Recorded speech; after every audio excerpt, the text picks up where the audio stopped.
παιδιά. Λοιπόν, καλώς ήρθατε στο καινούργιο μου βίντεο, το πώς να πιάσετε ένα Μάρι. Λοιπόν, σε αυτή την περιοχή κάτω από τα χορτάρια, γενικώς σε αυτή την περιοχή εδώ, μπορείτε να βρείτε ένα Μάρι.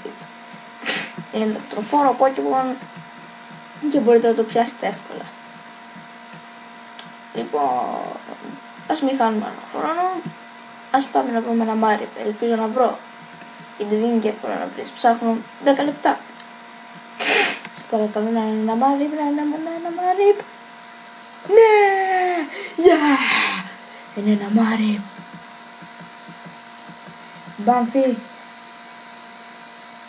Level 4. Ελπίζω να βρω ένα άλλο.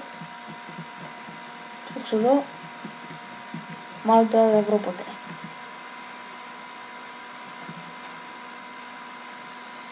Ναι, κι άλλο Μάρι, 2 συνεχόμενα.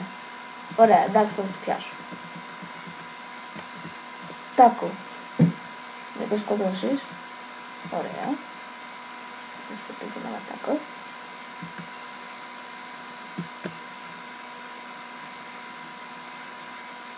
Ωραία, με λίγη ζωή. Ouch. Σας χρησιμοποιήσω Great Ball. Great Ball, κάνει τη δουλειά σου, πιάστο. Yay, πιάστηκε. Το Μάρι πιάστηκε.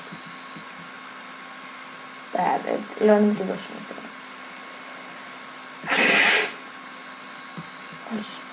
Λοιπόν, για να δω τις κινήσεις του.